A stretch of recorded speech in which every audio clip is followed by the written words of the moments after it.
welcome each and every one of you to the 7th annual Sickle Cell Awareness Meeting entitled Come Hub With Us. This event was inspired as a patient. My genotype is S beta plus thalassemia with congestive heart failure. And I saw that what sickle cell patients need. Come Hub With Us inspired by the medical team that every sickle cell warrior needs. They need a sickle cell specialist, they need a primary care physician, they need nurses, they need clinical social workers, licensed social workers, community health workers in the United States. You need insurance, you need nutrition, you need dietitian, you need so many different things and resources in your journey with sickle cell. That is so important. That is what inspired this event, and I host it every year to make sure patients in so many different locations get the resources they need in their health and wellness journey. This event is not only for patients, but it is also for their caregivers, their school. Sometimes educators come and ask me, what do I need to do? There are so many entities to a sickle cell patient, not only their caregiver, but also their teachers, their employers. So many different people need to know what are the needs of sickle cell patients. So I want to say thank you, thank you, thank you for everyone who joined us this morning. And I forgot to go live on, I told you it's going live on um, YouTube. Before you go live, can you remind us what HUB stands for? What does the hub stands for? The hub stands for a hopeful, unique bunch, because we are looking for a cure, better way. We are hopeful about our healthcare. We are hopeful about the things that will be available to sickle cell patients to make sure that we have everything we need to live a healthy, a full life with sickle cell. Most people think when they get a diagnosis of sickle cell that is it. They're not going to live to the age of 18, 21. People are given different diagnoses of how long they're going to live. But on this platform, my goal is to inspire people to continue to live a healthy life with sickle cell. I was definitely looking for Kimmy because she wrote a book on the sickle cell diet, the Nigerian diet. So she gave a lot of great information in that book about things that we can use to help us in our journey, because we do know that nutrition plays an important role in our health and wellness journey, as well as other things besides constantly being medicated down. So a lot of people feel like patients have to always be medicated down, but there are things. Definitely drink water, water, water, water. I know a lot of people sometimes don't like water. They don't like the taste of water. I always recommend you add fruit or something to your water to make sure you drink it. Add an apple to your water, add oranges to your water, add lemon to your water. Whatever you need to do to make sure that you are drinking the water that you need. Definitely. And we're always hopeful. We're always hopeful. They're always coming up with different treatment options that are available to us for us. I know everybody's talking about the gene therapy. There are two more treatment options for sickle cell patients. We're going to get into that later when we do a panel discussion on what people think about the different, the Castro recommendation and the two different types of treatment that they've come up with for sickle cell. So I want to go ahead and, because I know people have asked me, is this going to be recorded and can I look at it later? So the answer is definitely you can look at this later. I want to make sure, I also always want to make sure that this is available for people to watch, even if they can't watch it now, or to go back on YouTube and watch it. So that's definitely one of the things that I'm always hoping that people will do, and play it back as many times as you need to play it back, because sometimes you miss information. I know when I watch videos, sometimes I may forget something, or I'll be like, okay, I missed that. Can you pause right there? Because that person is talking extremely fast. So definitely, I want this to be a playback for people who aren't able to sit and watch or attend the whole event. With that being said, I want to say welcome, welcome again. I see that two of our presenters are here. So I want to go ahead and get started with Dr. Chisawa and talk about the things that are going on in Zambia. And I'm so excited that he's presenting because I met him at a leadership summit last year, and he is a wealth of information. He's a wealth of knowledge. And there's a lot that he do for the sickle cell community in Zambia. So Dr. Chizawa, or Rex, I know he like for me to call him Rex. Rex, go ahead and present the information that you have about what's going on in Zambia. Let me do this. Hi, how are you? All Now, right. is it if you can present the next can be the next presenter so that I send you something to you share for me just one slide? Let me be the next presenter. Okay, that's fine. That's fine. Dr. David, are you ready? Dr. Owe, are you ready? Yes, I'm ready. Okay. Do I have to present something? Because I wasn't informed I'm supposed to present, but I could just talk from my experience and other people have related it.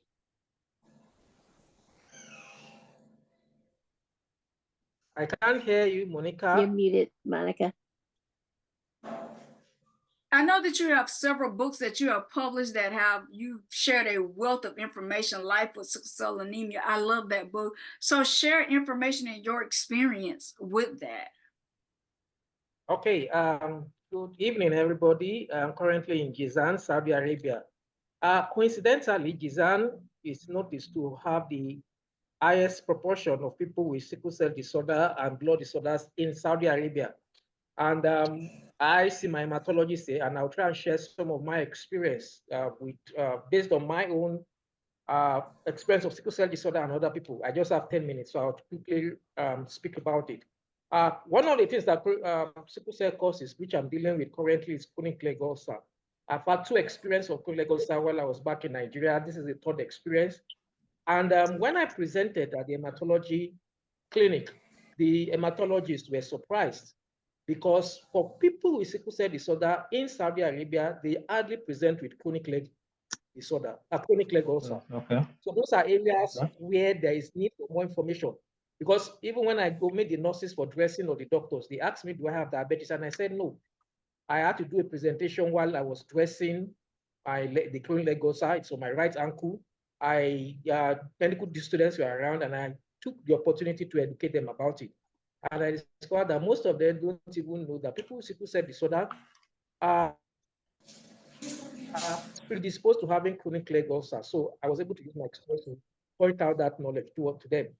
So it's something that many people don't understand. As I think maybe it's because I don't understand what is behind that. And that's why we need to do a lot of research with certain sickle cell disorder.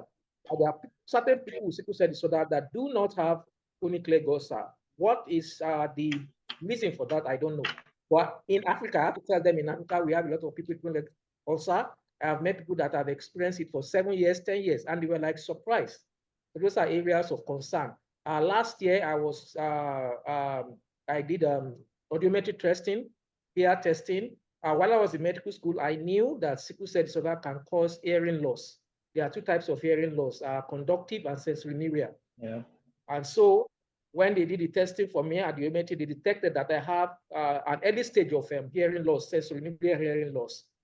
And that's another area. And when I was meeting the audiometrist, a female Saudi lady, and she was telling me that there are many people with sickle cell that when she examined them, she discovered that they do have it even at younger age. And this is an area of concern. So it's not just about Saudi Arabia, it's all over the world. We may not know until they go for testing, until they go for screening, that people with sickle cell disorder have sensorineural hearing loss, which can definitely lead to hearing loss if it's not tackled, and lead to definite deafness if it's not tackled on time. And that is where there's a need for screening. So if people don't know, they may not be able to detect it. And that is why it is very important not only make it a national policy, but a global policy, where there should be annual screening all the organs for people with sickle cell disorder. And resources should be made available to make the cost of it subsidized, affordable, or free, because there are a lot of things we go through. Also, last year, I was detected to have early sickle cell retinopathy. Sickle cell disorder affects the eyes. I knew that when I was in medical school. The retina is part of the component of the eyes, and then they detected it last year. But interestingly, every year, I have been going for annual eye screening, and they did not detect it.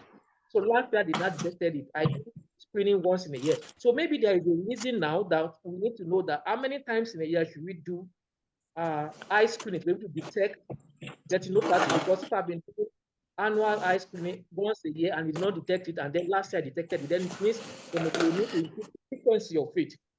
So those are part of the things about sickle cell disorder that I know we need to talk about, and we need to make the world understand about it. Also, when you were introducing the program, Monica, my sister, you did mention about all forms of therapy that is needed. Now, during this period when I was addressing the chronic leg ulcer, I had to meet a wound care specialist, see some of the resources they use to address it. And some of these things are not even available in many parts of the world. Some parts of the world, like low-income countries or low-resource countries like African countries, you may not be able to see a wound care specialist. So those are other areas that we need to look into, making those resources available. Unfortunately, places where chronic leg ulcers are highly predominant, like Africa and in Nigeria, we do not have the resources available to be able to tackle it properly. Because I know a lot of people in Nigeria that have been suffering from chronic leg ulcer for years. When I had to do a video and a picture and put my experience online, I started hearing people's response that they've been living it for years. What are the things I was using to manage it? So I think those are other areas we need to speak about locally and globally. How do we manage chronic leg ulcer? And once we can deal with chronic leg ulcer is not only a problem for sickle cell disorder, diabetes, HIV/AIDS, a lot of other conditions causes chronic leg ulcer. So one way or the other, the world will also be able to help provide better care for many other people that are predisposed to chronic leg ulcer. So that's that side. Another part which I want to talk about is the mental health. Sickle cell disorder affects people living with it right from the cradle, right from childbirth to death, from the cradle to the grave. Because from childbirth, you could have a crisis, you're exposed to having jaundice, yellowish of the eye frequently. You could have dactylitis, the common underfoot syndrome. Most times it is said that at the age of 2 years. Then there's also the issue of a large spleen that can lead to splenic crisis and then later lead to shrunken of the spleen called the autosplenomegaly. Those ones occur below 5 years, 7 years. Some people at the age of 15. So there are other many conditions. Pica, eating of inordinate objects. I started addressing from childhood up to the age of 18 years. And then all of these things affect you mentally. Bedwetting, enuresis also affects children. I suffered from it till the age of 10 years. So all of these problems you experience at each phase of life as sickle cell warrior affects you mentally. And that's why I think it's very important they include mental health care in the care given to people with sickle cell disorder. Since 2019, been managing depression, and I'm on antidepressant medication for depression.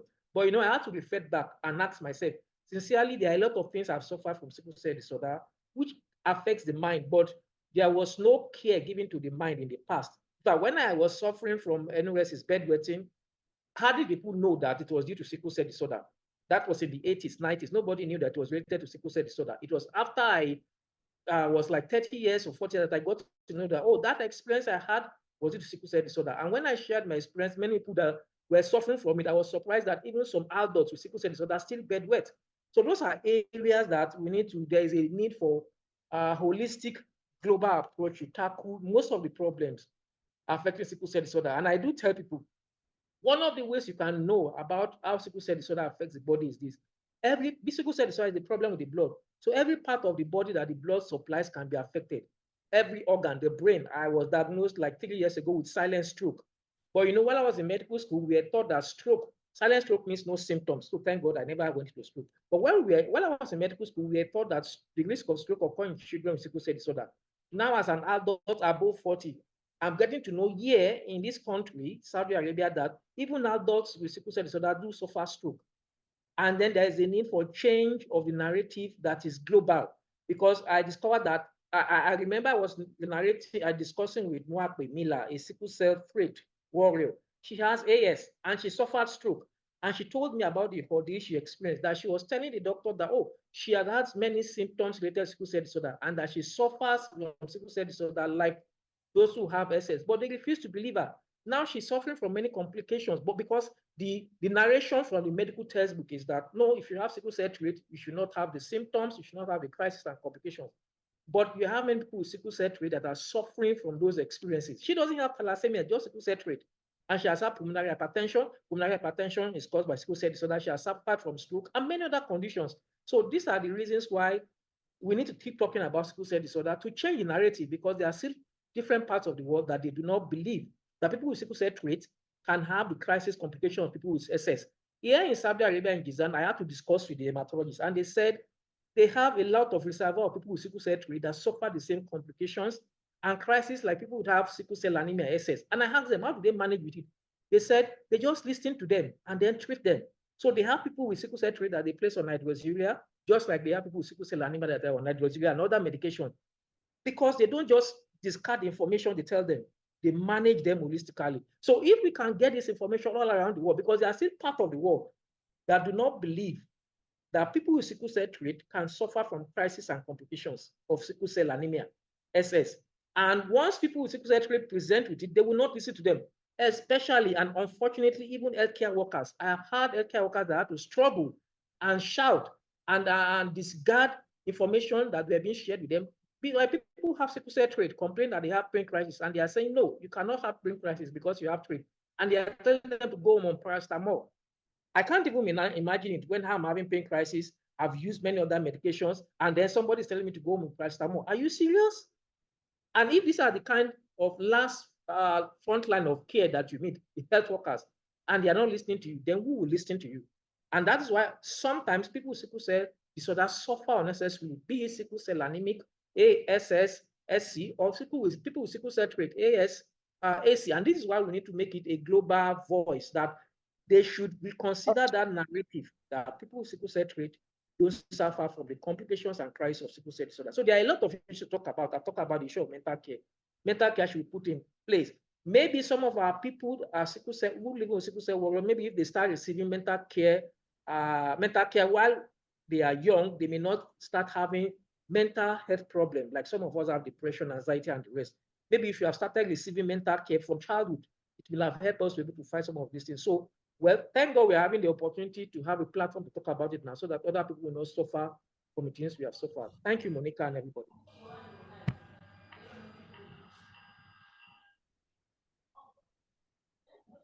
Thank you so much, Dr. David.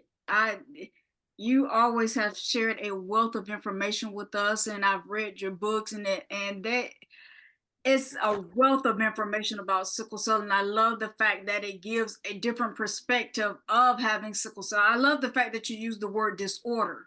Instead of saying sickle cell disease, I learned from you to use the word disorder, which means it's more than one thing that comes with having sickle cell.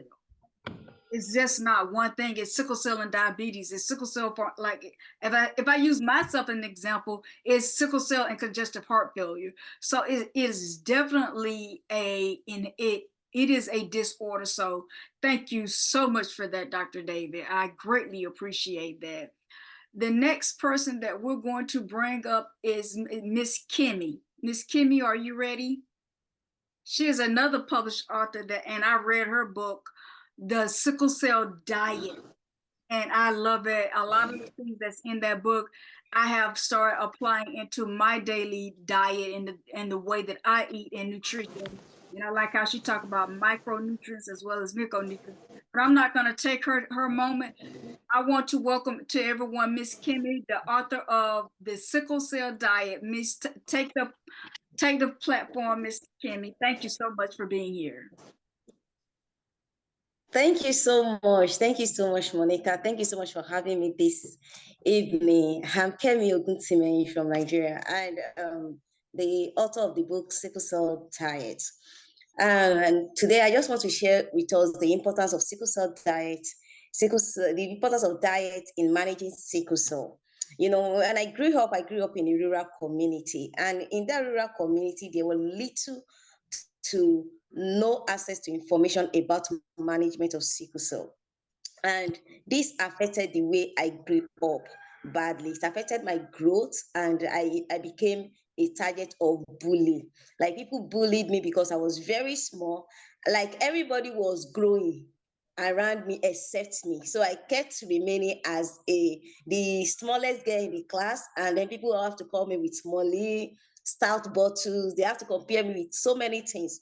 And as I keep growing up, a lot of people don't even know that this is sickle cell, because everybody just come. There is a lot of there's a lot of pastors, there are a lot of people that come and started sharing like, no, this person is possessed with demons, this person has wish, and every other. Till I grew up.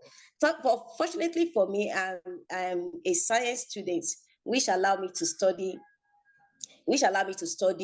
biochemistry. And then in my 100 level in school, I did biochemistry. And then biochemistry is just an important course where we started talking about protein, carbohydrate, the breaking down of all these important. And that at that moment, I realized that I could actually do something about my diet. So I started reading information about sickle cell. And there's so much thing people are not talking about the sickle cell diet. We talk about drugs, we talk about medication, we talk about everything, and we neglect the diet, which is the basis of life. So I started experimenting with myself, and I started reading much about what I need to do with my diet. And the more I keep doing this, the more there's changes in my body. When I started, a lecturer called me in my school and like, oh, Kemi, what are you doing? What do you do in managing your sickle cell? And I said, I'm focusing on increasing my protein and increasing my lot of my fruits and vegetables. And the lecturer said something.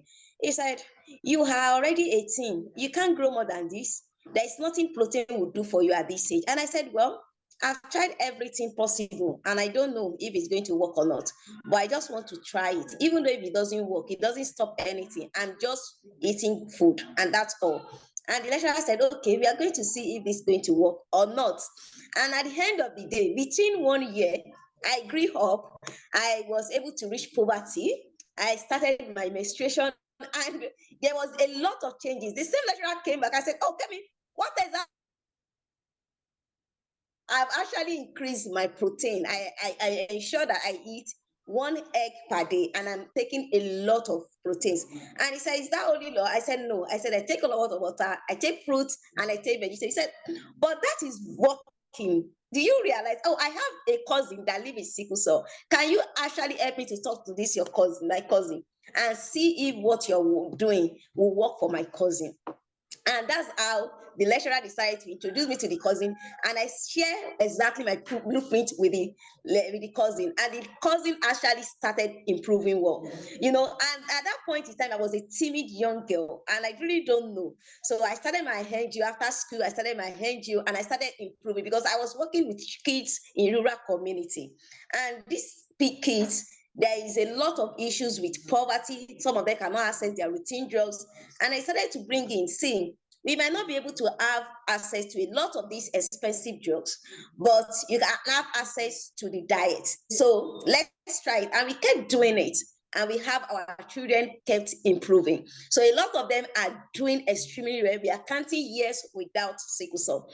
And during the years of my study, before I actually wrote that book, there is one thing I've learned in management of sickle cell, which we don't pay attention to. The first one is protein.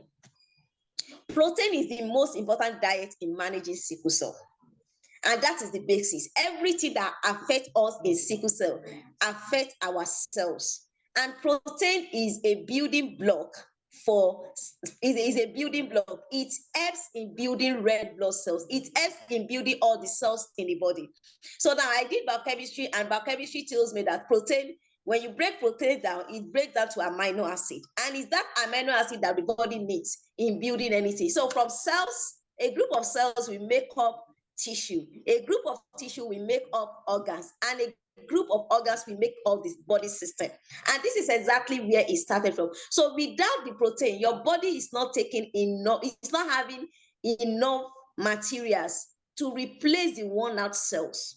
And our red blood cells kept breaking down. No matter how the red blood cells is breaking down, there is always something that needs to build these red blood cells back. And that thing is protein. And now, when we talk about amino acid, there are 20 amino acids, and these amino acids are divided into two: the non-essential amino acid and the essential amino acid. So the essential amino acids are the one that your body cannot produce. So you have to source from it outside. And the essential one are the non-essential one are the one your body can produce. So even though you are not eating food, even though you are not eating anything, your body will keep producing this non-essential amino acid. And one of the things that makes protein, that makes you, that there is no how you are going to get this essential amino acid without you eating protein. So your protein is the source where you are, and this essential amino acid is what you need to build everything, from your red blood cells to your white blood cells to your immune system to everything in the body. So everything that your body basically needs to function starts from that protein. So, and that's why protein is an important aspect of our life. So now, if you live with sickle cell, the first thing I tell people is that increase your protein intake. That's number one. That's how you start from your diet. Increase your protein. And the best protein I love so much is egg. Egg is very cheap, and it literally contains all the essential amino acid in just one.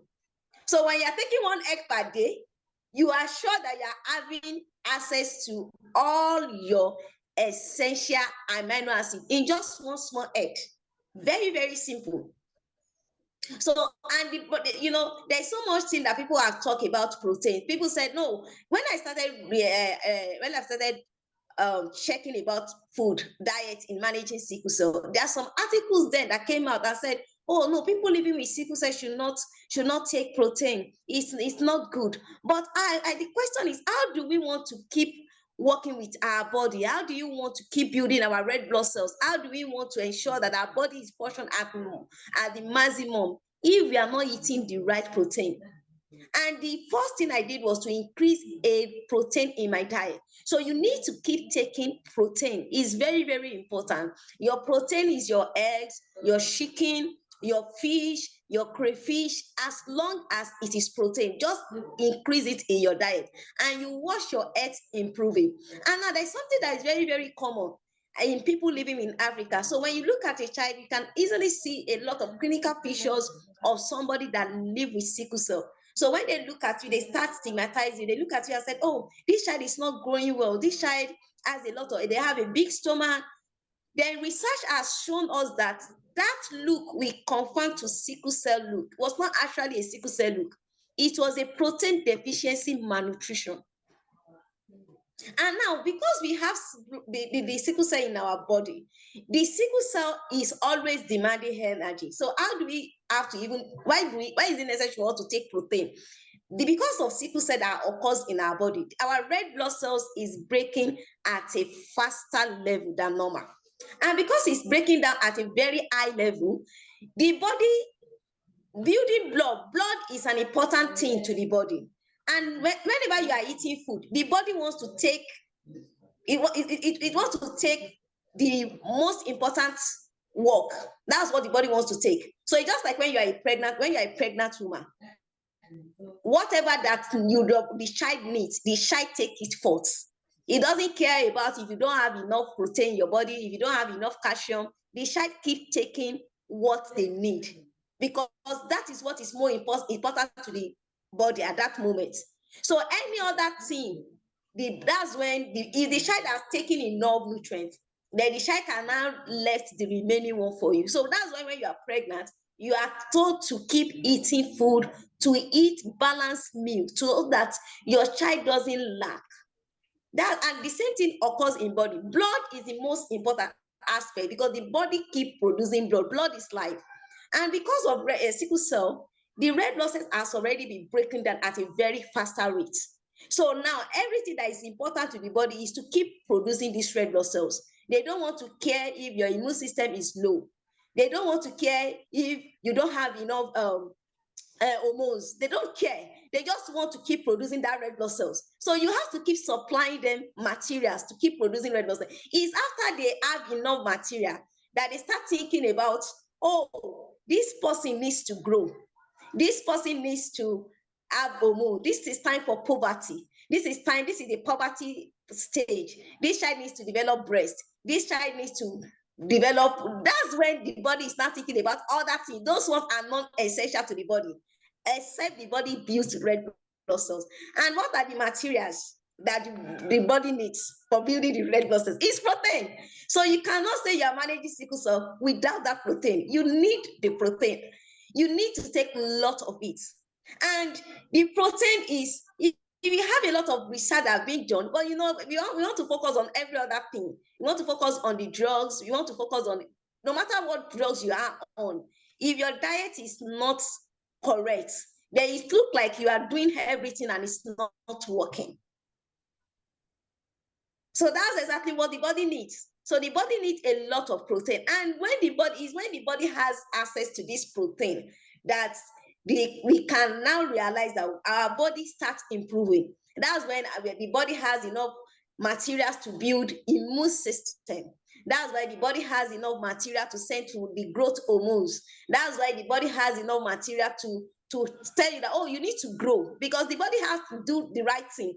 And after you do this one, the next thing that the body needs is energy. Because when you eat, because of the red blood cell that is breaking faster, as long as the body keep building these cells up, the body needs energy.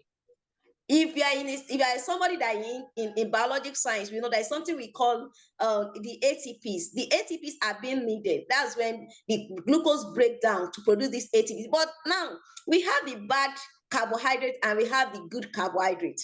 The bad carbohydrate, those are the simple sugars, where like when you take a bottle of soda, it gives you immediate energy. By the next 30 minutes, your body has used up the energy. It's not even enough. Then the body crave for more. So you have to eat a good carbohydrate to help the protein that your body has taken to finish the work. So as long as you are taking protein, you also need carbohydrates. That is the energy building food to keep supporting the work of protein. And the work of protein is so much, is so important in the body that in fact, when we take a lot of protein, the body doesn't, in fact, the body has enough accessory to keep helping us. It has enough accessory to keep helping us. So we also need to help the good carbohydrates. So when we talk about the good, we are talking about whole grains. These are the good carbohydrates. The carbohydrate that when the body takes it takes a longer time before this carbohydrate breaks down. So the carbohydrate keep releasing the energy gradually into the blood system, and the protein is working together. And the last thing that I really want to talk about is the micronutrients. Yes, the micronutrients are where we have our fruits and vegetables. They said we must take enough fruit. You must take enough fruit as somebody that lives with sickle cell. And a lot of us are not asking the question. People living with sickle cell are being said to have deficiency in their micronutrients. So we are talking about the zinc, we are talking about the sodium, we are talking about the potassium, we are talking about the calcium. All these things are not enough in the body. So you need to take it from other sources in order to help your body. So as long as the body is producing this thing, we all need these minerals. We all need it in our body. And that's why we need to take a lot of fruits and a lot of vegetables. So now they still have, for me, I still suggest to people living with sickle cell that even though, because I'm in a place where I realize that some family cannot take enough fruits because they don't have the money to buy the enough fruit, because it costs a lot for some family to actually buy enough fruit. Even though the kind of place that I am is a local environment, some people can farm their own fruit. They can get it from the farm, but it's not everybody. So for people who cannot actually get enough, we realize that sometimes we talked about fatigue. Some fatigue in the body is actually because of lack of micronutrients. And this is one of the signs that people have, that they have lack of micronutrients in the body. If you are somebody that you start having a serious fatigue, or you wake up in the middle of the night hungry, there is a sign that your micro uptake. is to keep increasing your fruits. And when we talk about fruits, you just don't want to take one fruit one day and say that, oh, it's enough for me. It's not going to do anything.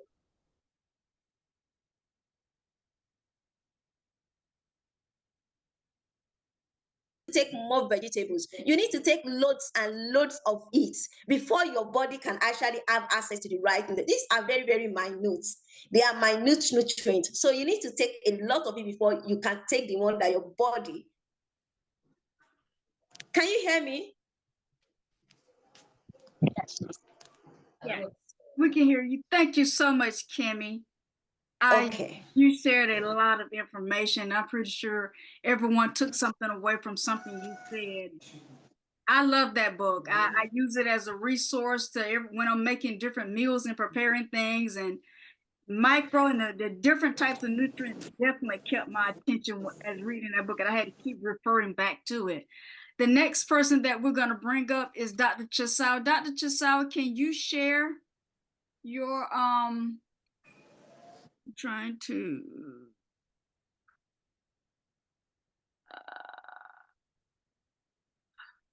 I can hear you.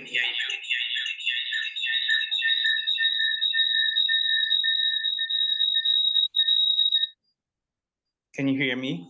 I can hear you. Would you just share for me a short presentation? I am trying to pull up your presentation. Okay. Give me 1 minute.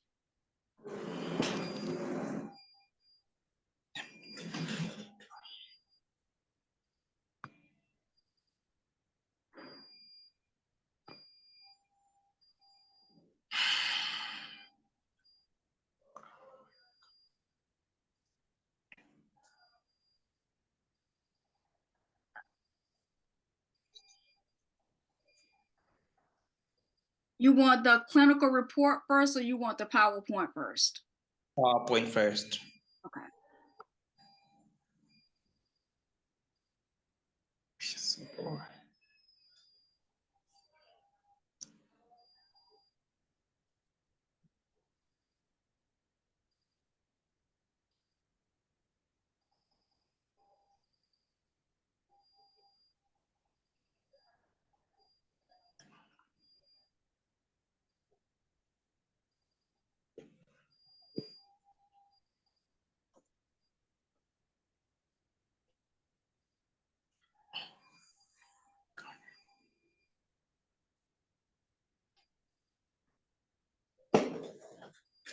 Yeah.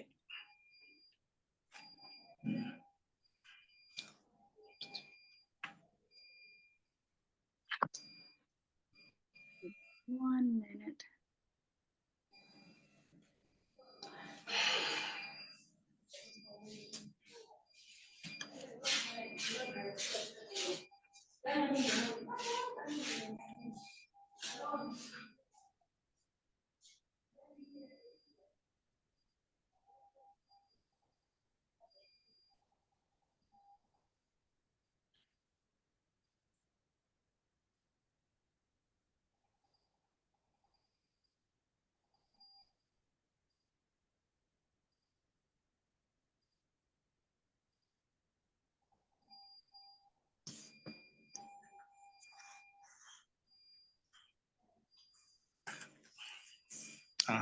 Thank you very much, Monica, for the wonderful opportunity again to me to present. I'm still at work.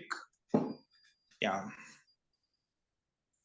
My name is Rex. In short, they call me Rex. I'm the executive chairperson for Research Child Initiative Zambia. Okay, just next presentation. Next slide, please.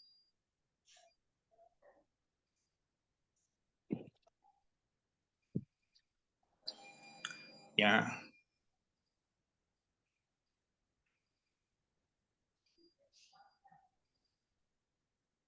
Next one, please.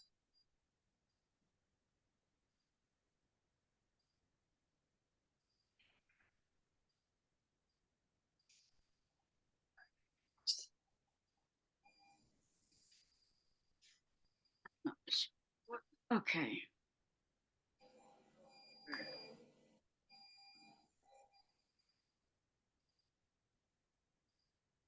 Next one. Next one, yeah. Next Yeah. one. So that's a previous one. This one. Yep. Yeah. Thank you. Okay, yeah, I just wanted to let you know that who we are, Reach a Child Initiative Zambia. It's just an NGO that advocates for sickle cell patients in Zambia. Mostly because we have got a lot of cases for sickle cell in Zambia. And then most importantly, we have got 3 projects that we are currently looking at. We call it the hydroxyurea project, where we provide free hydroxyurea for patients. And what drove me to start this project is because our government doesn't provide free hydroxyurea in government hospitals. So we thought that we can look for patients who are vulnerable in the community and start providing free hydroxyurea. Most importantly, we deal with pediatric patients. These are the ones where I'm working at the university teaching hospital where I was prescribing hydroxyurea for my patients. And then we find that they do not have any means and ways of buying. So we thought that we can just be providing for them hydroxyurea. So we've been providing hydroxyurea for about 100 patients since 2020 up to date. And then the second project, we call it the Know Your Sickle Cell. We call it Know Your Sickle Cell Status. Know Your Sickle Cell Status is comprised of 3 important components. Number 1, we have a project where we went out in different communities. We went in different universities, so whereby we started letting people know their sickle cell status, the university students, where we screened about 1,300 students, and then we're still screening. We are almost reaching 2,500 students so that they can know their sickle cell status. The reason why we are doing this, we have targeted the university students, is because most of the people, you find that when you tell them, "Oh, I have a child with sickle cell status," and then they wonder who brought the sickle cell in this family. And then we have targeted university students is because a lot of university students who would be parents, So we want them to know their sickle cell status before they marry. So we targeted ages between 18 to 35 years, those within the childbearing age. So most of them, they have known their sickle cell status. Those, we find their traits, we go on and start giving them, we offer genetic counseling and testing. That is the Know Your Sickle Cell Status project. So we offer them that, and then, like I've said, we've screened about 2,000 patients already. Students in different university parts of Zambia. For example, we have Copperbelt Province, Central Province of Zambia, and also Lusaka Province.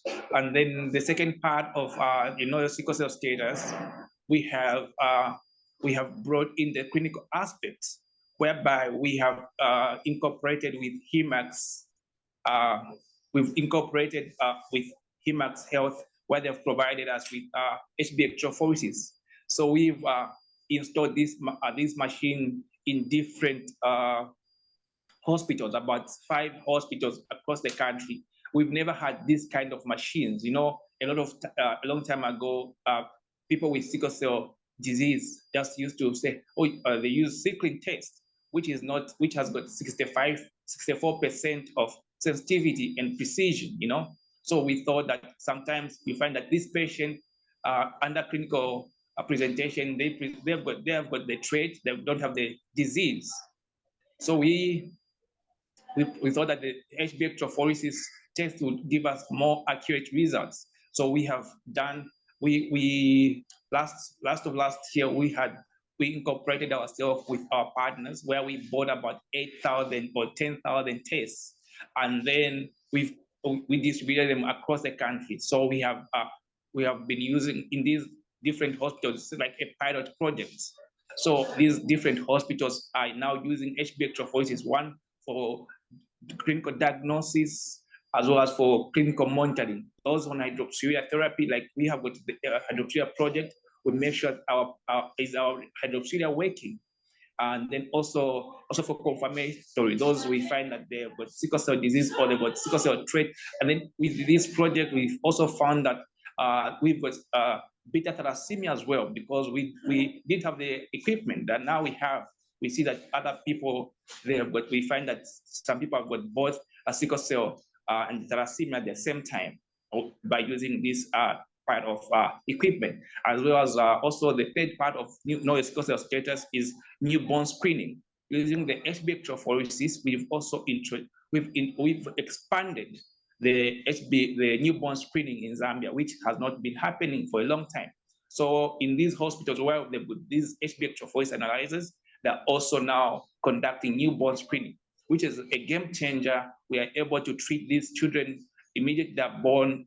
Those with sickle cell disease, we are able to start managing them as early as possible. And the prognosis is good because they will never have signs and symptoms of sickle cell disease, because we have caught them at the earliest stage, and then we have started managing them even before they present themselves with some signs and symptoms of sickle cell. So if you saw our sickle cell, if you saw our children whom we've diagnosed as early as possible, you will see that they look so healthy, and then you will never tell that they've got sickle cell disease. So this is a life changer for us. And then the last part is the iron chelating agent, which is new right now, because a lot of patients undergo a lot of transfusion, and then we don't have the chelating agent in Zambia. So most of these chelating agents, we have to buy them from India. This is a new project that we've just introduced this year.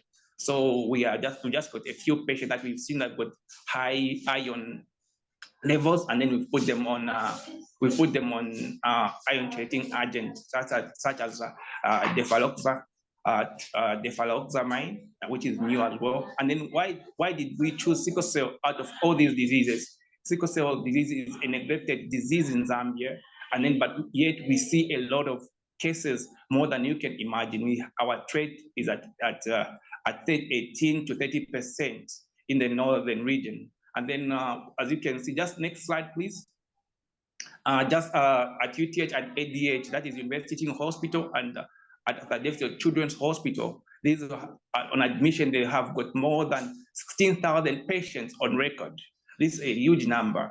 And then sickle cell disease is a leading cause, as you can see there. So we work in Central Province in yellow there, Lusaka Province in green, and also Copper Belt Province. So we are just in the 3 provinces so far of Zambia, and then we have got we've got 10 provinces. So we are talking about we are remaining with 7 more provinces to catch, and then again, it's the 4th cause of mortality at the University Teaching Hospital.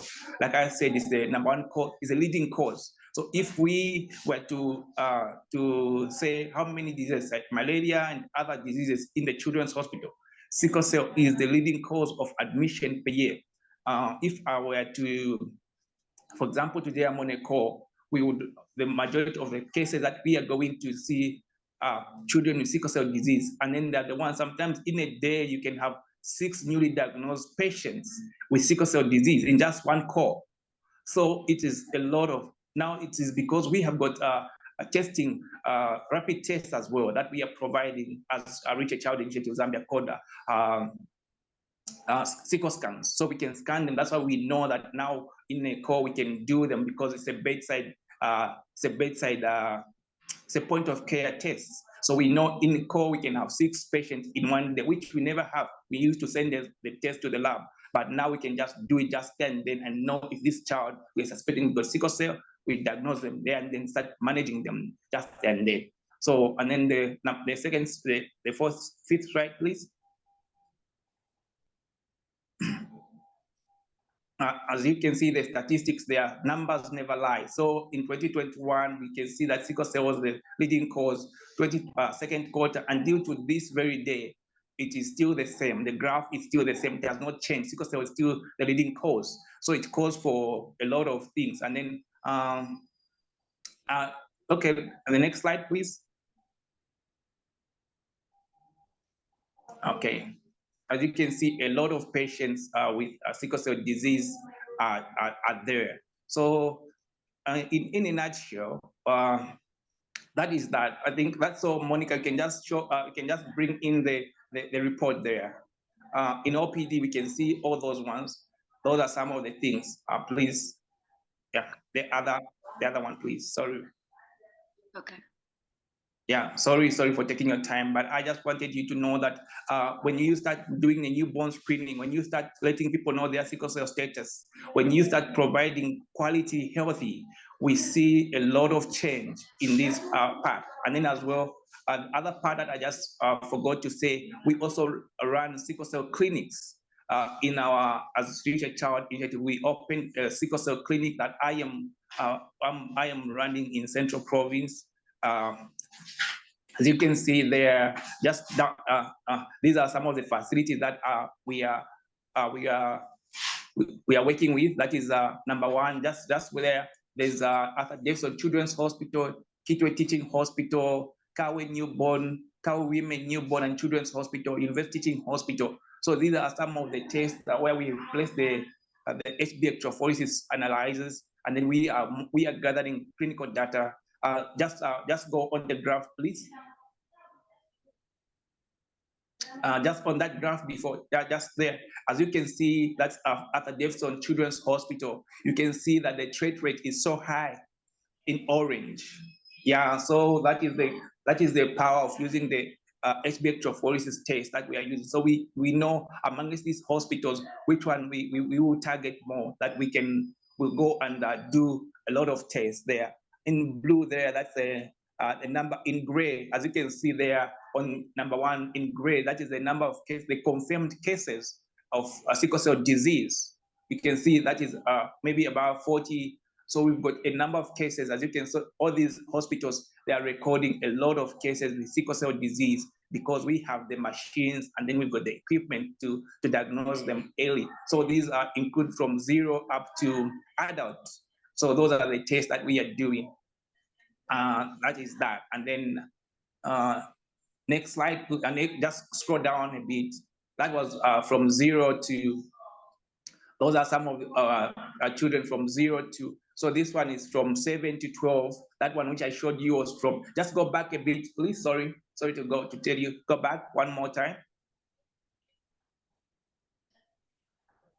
Just on top there, on top.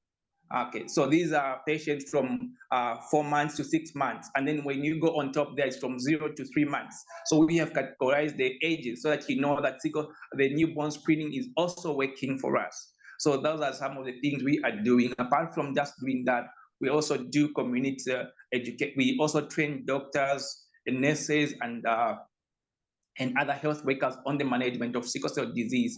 So this year we are going to conduct one training in May so that a lot of people know how to manage. Healthcare workers can know how to manage patients with sickle cell disease, because when they come in emergency in the ER, a lot of patients complain. Our health workers sometimes do not know how to manage them. So we are conducting training on how, so that apart from just the diagnostic part, we also want to empower our healthcare workers with knowledge, so that because the earlier you treat a crisis, the earlier the patient will be relieved from the pain crisis. So if a healthcare worker knows how to handle, they know that the first 30 minutes of a crisis, a pain crisis, if you can manage the patient in that time, the better the outcome. So those are some of the things that we are doing as Reach a Child Initiative Zambia. We are conducting research in Zambia just with using this machine that I have alluded to. So, and then also just this year, the government, we have advocated that the government, apart from just these 5 hospitals, we have advocated that the government can now buy these machines and place them in all the hospitals in the country, the first level hospital, which the Minister of Health has agreed, because we have showed them the statistics that this method works. And then the people from HIMAX came. We are now conducting just the validation test. I think by the second half of this year, we shall see a lot of machines being bought by the government. We are going to hand over the Know Your Sickle Cell Status project to the government so that they can handle it and start buying a lot of machinery for the point of care machines, as well as hydroxyurea. The government is also in discussion with a pharmaceutical company, which they're going to be providing hydroxyurea for our patients countrywide for free. So our advocacy work, we started with a small number of patients. We have advocated for them so that a large number of patients across the country, being children and adults, can have access to hydroxyurea. So advocacy there's power in advocacy. There's power in sharing data and evidence-based medicine. So we are here as Research Initiative Zambia to provide with the Ministry of Health and the country with evidence-based medicine, so that we will know that these people need care, these people need love, these people need the medicine that they deserve. I rest my case. Thank you. Thank you so much, Dr. Chisawa. Wealth of information. You shared a lot, and I love the fact that you're doing the newborn screening.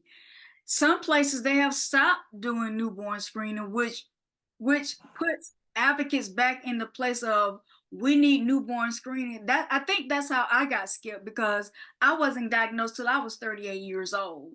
And I think it's one of those things where the government will start newborn screening and then it'll stop.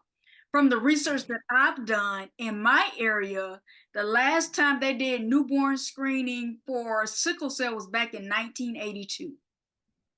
So that's why I think I got missed and wasn't diagnosed until I was 38 years old. But I know that's one of the biggest things and one of the #1 priorities for a lot of sickle cell organizations now. I know you're doing it, as well as Agnes, her organization is doing. A lot of organizations are encouraging them to bring back the newborn screening. There are a lot of organizations that want to bring back the newborn screening so people don't get lost in the system, or they wait too late before they get help, the type of help that they need. So that is definitely important. I thank you so much for the work that you're doing. It is greatly appreciated, Dr. Chisawa. When I met you at the Leadership Summit last year, we had a chance to talk a little bit, and I know we were both on the International Infrastructure Committee, where we're raising awareness globally about sickle cell, for people to know what sickle cell is and how they can improve their status and know more about sickle cell. For those communities around the world that don't know about sickle cell, they don't know about their status. So the work that we're doing is very important. So thank you again, Rex. I greatly appreciate you coming on and presenting.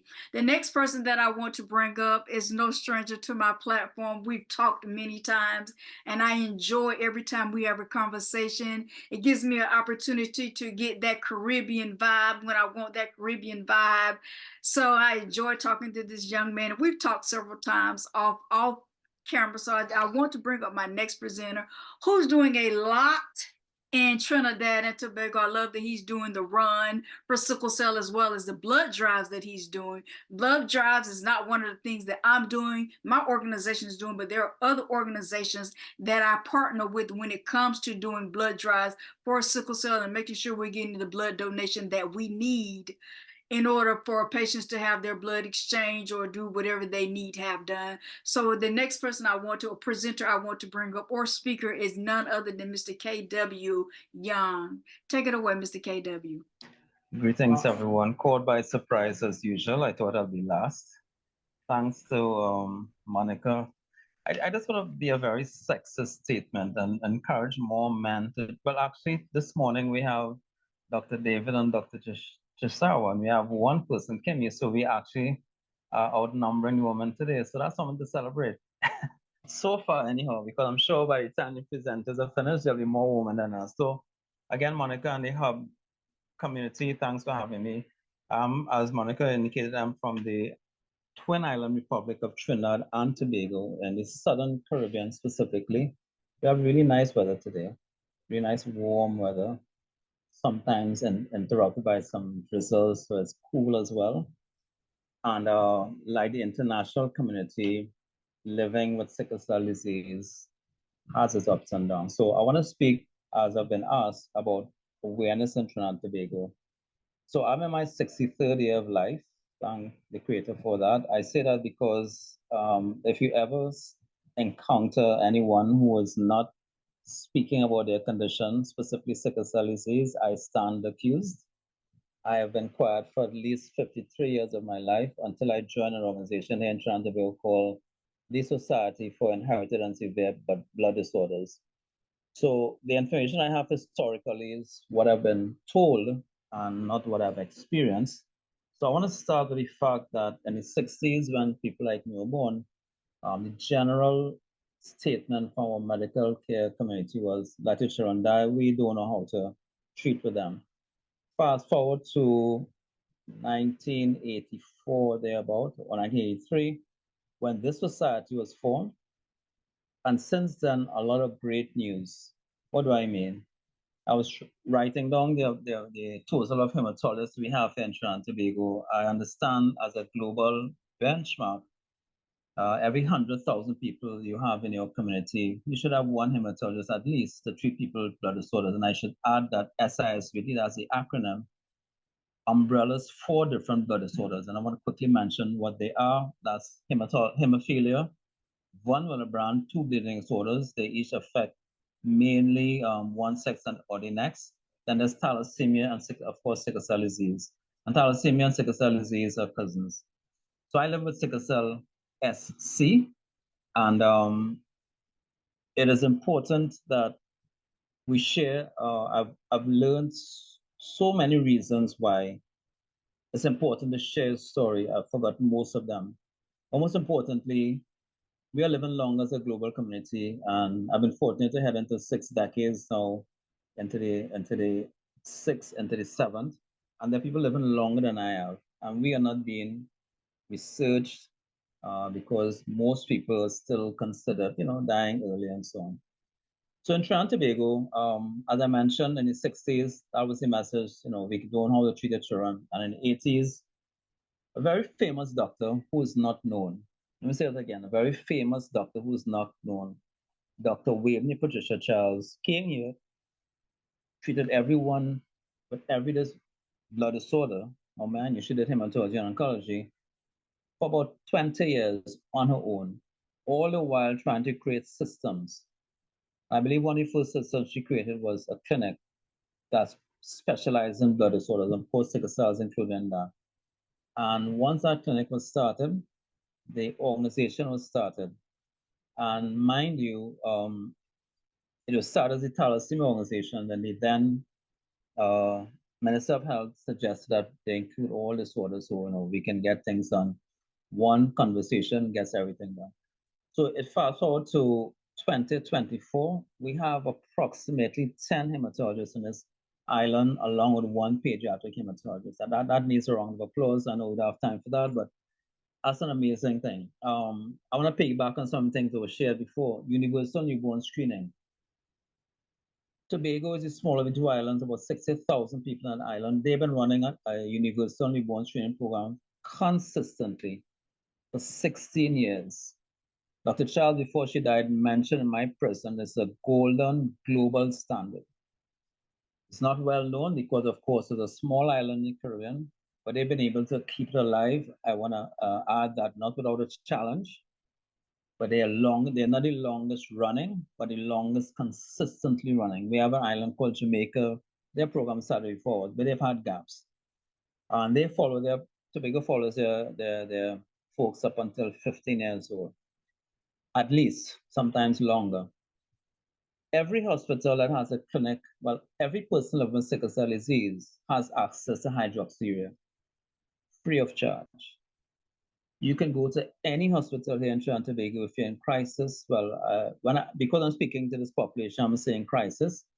To keep myself in a positive zone, I say I have a discomfort. But when I speak to medical practitioners in my population and my tribe, like you are, I would say crisis. First, understand, how extreme it is. So when we're in crisis, we can go to any hospital. Once you're a citizen of Trinidad and Tobago, you can go there. You have free hospitalization, free treatment, and some hospitals were controlled by regional health organizations, regional health authorities or RHAs will follow you after hospitalization, trying to encourage you to stay out of the hospitals. And these are nurses who have spoken to me about this. We have 8 blood donation centers, which includes 2 mobile units in these islands. So it's not difficult to organize. What I have started doing again because of the Dr. Charles in our ears for many years saying that you can do independent blood drives, understanding that all the blood you collect goes to the national repository. So a lot of us are doing independent blood drives, and a lot of organizations. SISBD has been very active in the last 5 years, collecting upwards of 100 pints a year. I'm connected with the Anglican Church currently, and we're just about quarter way of our goal of 200 pints. The point is that the population is waking up, and we have to really get from them why they're reluctant, and then deal with those and with those reluctances, if there's such a word. But the general information doesn't seem to encourage people. If you get them to open for say, listen, Monica, I don't give blood because I'm scared of needles, you can deal with that. And then that gives them a sense of, okay, they're going to take care of me when I go to a blood bank, and I can take someone with me. So blood drives.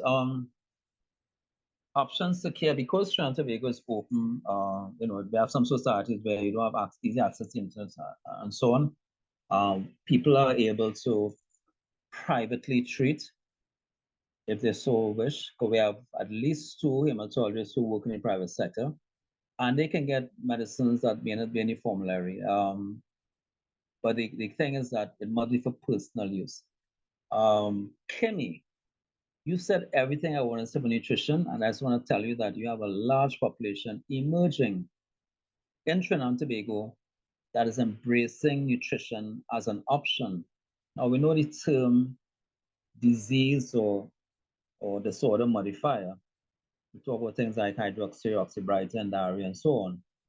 But we have persons who can talk about nutrition as a modifier to their condition, allowing them to live healthy. So in Trinidad and Tobago, we have access to the medications provided by the government. And if you so wish, you can become more in tune to your nutritional needs and plant, or you can get them at the markets. What else? We have a very educated community, and I think that's Dr. Charles' biggest legacy. And I want to mention another name, Dr. Althea Jones. Then we have some families, because this organization started with the doctors and their families. So the Esdales, the Virgils, Rampauls, the Allies. Each of those families represent a different disorder. But guess what? They worked together when they advocated at the ministerial level, at the corporate level. Our walkathon is coming in April. All these blood disorders are represented, and it's a collective effort. We know at least thalassemia and sickle cell disease has a high need for blood, and that's our messaging. So if you look here, you see my t-shirt says, when you give, we live. This is last year's message. And this year, our message talks about it's in our DNA. We have a art form here called soca. It's a musical art form, and one of the top songs this year dealt with, it's in our DNA. Carnival is in our DNA. Carnival is a time of euphoria. It actually helps our health and mental care. Mental care, as Dr. Chisawa mentioned, is now coming onto the landscape because we are living older. People are speaking up more, not like me. They're speaking, openly and saying, I have this, I have that. And mental care could be dealing with the family members. We have one member, quick story, who is now taking care of her mom. She has stage 3 or stage 4 kidney function issues. Of her siblings are not supporting the way that they should. She's financially responsible for her as well. And every month, since her mother and her living together, she's been in hospital. Not the story you want to hear. So the point is that all the issues that are happening around the world are happening here. But I want to celebrate the high access we have. We might have all the latest medicines, but we have very high access. And our scenario is an educated population. This is my opinion. Educated population, highly institutions that have all the capacity that you need, medicines, equipment, and so on. How do we get the capacity delivered to the community? Thank you. Thank you so much, KW. Wealth of information, and I love the work that you're doing, as well as the Trisha Charles organization is doing for sickle cell. I see that Dr. Rex, you have your hand up. You may go ahead and say what you have to say. Sure. Most importantly, I just wanted to acknowledge our partners, because sometimes you might think you might get the glory, but all this success has been because of our partners, such as Ansarfa, Option, Children in Zambia, Novartis, Ministry of Health, the Sickle Cell Consortium, Crown Pharmaceuticals, Creighton Health Initiative. All these have been our partners, and also Rotary Club International. So all these have been our sponsors, the Bank of Zambia, and so many to mention. I just wanted to acknowledge that these have been our partners who have made all these, because all this that we have said cost a lot of money. We couldn't do without all these partners. As I'm presenting, I just wanted to acknowledge as well now. Thank you very much. That's what I just wanted to acknowledge. Thank you very much. Thank you so much, Rex. I completely agree with you. If it had not been for Novartis, Emmaus, Bio Bluebird, there are so many organizations that have helped sickle cell organizations, nonprofit organizations, be able to do what they do because of their funding, because of their support and their sponsorship. I definitely always want to acknowledge Ian Cobra has always been a sponsor of SWGA, Seeds That Grow, which is an adoption agency. I Am of DC has always been a great supporter. And of course, my travel, we have a lot of anonymous donors who don't want to be known, but they continuously donate to SWGA Sickle Cell Awareness, so that we're able to do the work that we do and go out into the communities. One of the biggest charities that we do, and I love the support when we do our charity golf tournament. If it had not been for that, our organization would not be able to do the things that it's doing. So always acknowledging the partners and the supporters is always a great thing to do as well. So I want to definitely thank you for that, Rex. Thank you so much, because we definitely have to acknowledge the people that have been supporting. And a lot of them I just call the tribe of SWGA, Sickle Cell Awareness, because some of them don't want to be known. The next thing that we're going to go into that I'm looking forward to is having a discussion, a panel discussion about some of the things that are coming out. And one of the biggest questions that is always often asked is there enough information out about sickle cell? Do you all think that there is enough information out there about sickle cell disease, sickle cell disorder, or the sickle cell trait in order for patients to get what they need? Do you all, and anyone can start of what they think. I think there's a lot of information out there about sickle cell, but I still don't think there's enough, because I think there are regions in the world that is still not getting access to this information, which is why we're doing an international advocacy program, or we're planning to do, it's an international sickle cell advocacy project. That is a better way to say it. For those communities that have a high population of sickle cell patients, but they don't have the information, as well as they don't have the resources that they need in their journey with sickle cell. So since I'm looking at you first, I'm gonna start with you, KW. Do you think there is enough information out there about sickle cell? I want to be careful and answer that question this way. Kemi has touched on an option that even our community doesn't generally consider, because we are taught about all the medical options, meaning they're called disease modifiers like the hydroxyureas, etc. But in Uganda, I know of one person who had a program for young people. Kemi, I'm not sure where she originates from, but she talks about using nutrition as well. If we don't have access to medicines for whatever reason, price, being stuck, Sunday and so on, we all have access to some level of nutrition. And if we can understand what foods can help us, then that's where we could start. And without having the intensive or intricate medical reasoning behind it. If it works, I think we should try it. So the information we have about the medicines is great, but access is always an issue. And you said something, Monica, about using what you have. So if we can start by encouraging our community anywhere around the world, whatever nutrition you have access to, please start with that. And let's see how it frames about it. Because remember, the studies that are being done medically are not looking at us as a lived example. So our lived experiences may not be scientifically collected. But if I'm in my 60s and there's a woman 91 years old in the US living with sickle cell SS, the question is, what has she done to live to that age and still functioning? That should be relevant. Yes. And was hydroxyurea wrong at that time? Of course not. But what did this person do? And so that is not that's not quantitative research, that's qualitative research. And our community really needs that to be addressed and embraced. So I'm answering your question around the board. I'm saying we have the information, but we have to create our information based on our lives and the persons who have gone before. So I want to end with saying this, and I hope nobody cringes, because Cami mentioned eggs, but I used to use raw eggs. I'm the raw food man, yeah? I used to use raw eggs.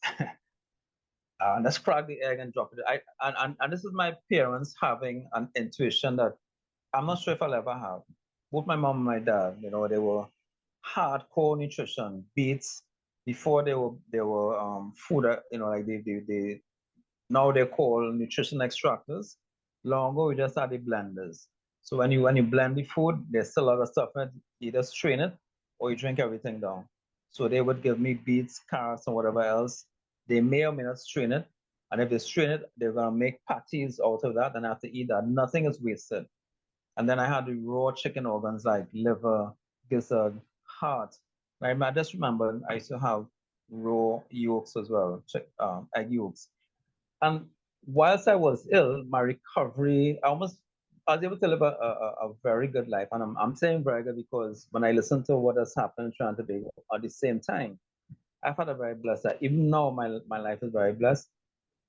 And I'm talking to Monica about the options, because if you really focus, today I had something called cauliflower as a green with sweet peppers and garlic and one other green just lightly seasoned. That's my breakfast. But now I'm cheating a little bit. I'm having turmeric and coffee so I can keep my edge.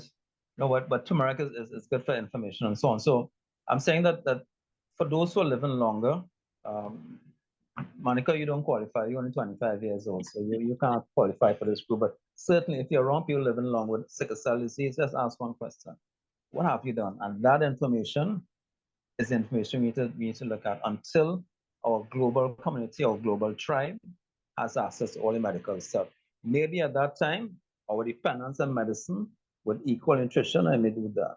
But at least you have options. That's my response. Thank you so much, KW. I see that Alicia have her hand raised, so go ahead, Miss Alicia. Yes, thank you. I'm sorry, I'm off screen video.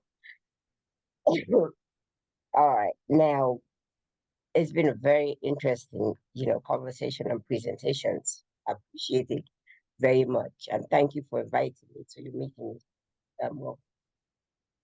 Now, I want to what I'm going to say might touch on all the things that people have said. Now, Dr. Owoye, he mentioned about sickle retinopathy, just like diabetic retinopathy, exists. So I experienced that, and they had to, because what had happened was the sickle, the little veins in my back of my retina, when when I had a crisis, some of the veins just were sickled with the blocking of the blood. So that causes some vision problem. So when I went, the retinologist saw it they had to do laser procedure to sort of like burn the edges off the vessels that were bleeding. They did that 3 times, procedures. So now I have to go every 6 months to do they get, a scan and they look at all that. And first of all, I should have said that before. As Monica said, you were diagnosed at age 38. And I was diagnosed when I was 18. No one knew I had sickle cell. Sickle cell education was not there. We didn't know what it was. And I was born in West Africa, in Sierra Leone. So my father would have these joint pains and all that. And of course, nobody knows. They said, oh, it's rheumatism, the African way. So my grandmother, I remember, I could vision the leaves. She would go to the backyard, pick up the leaves, warm it over fire, and wrap my father's knees and hands. And he would go to sleep, and then it helps him. And then, of course, in those days, we use aspirin for pain. So whether it was the leaves, whether it was the aspirin, but later on, I know aspirin would make your blood lighter, so that it take away the pain also, and it helps that your blood doesn't clot. That was what was there then. So then I thought I was not going to be able to have any life. So the doctor who was doing my screening for when I was doing a physical exam to go to school, nursing school, he said, no, we can monitor you, we can manage you and all that. So from that time, my interest in sickle cell became very much higher than when I didn't know. I would be sick from school, whole back from elementary school and all, but then I'll go back and I catch up really fast and I continue my study. So the one doctor, there was nothing we were doing. Used to take aspirin and all that. And then fast forward to recent past 20 years, found out I'm allergic to, I would take that back, 25 to 30 years, I'm allergic to aspirin because I have asthma. So aspirin is out for me. And in those days, they used to give me pain medicine when I go in crisis and all of that. Fast forward years coming up, I became allergic to every single narcotic you can think of. So now, what do I take when I go into crisis? I was not even focused with that pain medicine. I knew my recovery. I just tell them, give me IV fluids. They said, what do you take for pain at home? I said, nothing, just give me the IV fluids. I should be fine. So they were all shocked and surprised. I said, but that's how they manage me. I cannot take pain medicine. A doctor was stubborn, gave me Dilaudid one time, and it nearly killed me. So my primary doctor was really upset with that. So that's how I managed my pain until tramadol was, created in the lab, they say, because they kind of like compounded and removed some stuff from it. The tramadol is the only one I can take. And even during the day, you get to a point where I said it's not a good thing to say I'm used to the pain. Nobody should get used to pain. But that's how it is. And at a certain level of pain, I can control, I can manage. Mentally, I do that because I have no other alternatives. And when I'm going into crisis, I know, try to fluid to prevent me going into hospital. And all I did, I would clench my teeth, not grind it, but just clench it real tight just to control the pain and just lay down quietly waiting for tramadol to work forever, Yes. But that's how I manage it. You don't have any appetite, as the doctor says. And I don't force myself to say, okay, you go according to your breakfast, lunch, dinner foods. With sickle cell, as Kim was saying, you have to eat things. So I learned how to eat things that my mind says that will be good, that doesn't upset your stomach. Because when you go into crisis, your stomach active too. So then Dr. I think Chisauer had said, and also Katie mentioned it, and Dr. Wei mentioned it also, with the physical problems with sickle cell. I had avascular necrosis 3 times. So these are my 2 shoulders with AVN, the avascular necrosis. 98, they replaced the left shoulder. They removed the top part, but the socket was left because there was nothing wrong with that. So then it acted up again, 2013, 2012. They had to redo it again, but this time they removed everything and did a reconstruction because the muscle had pulled everything and the joint was sitting in my chest muscle. So they went and removed that and put a brand new complete socket and the joint. And then in 2012, I had both of my knees replaced. And then 2013 was when, in January, when the doctor was releasing me, that's when they found out the left shoulder was out of joint. 2014, they fixed that, recuperate. And in 2016, I had my neck surgery done with plates and screws to decompress my cervical. So that was done twice in 08 and 16. And then the right shoulder started aching like I would know it's AVN.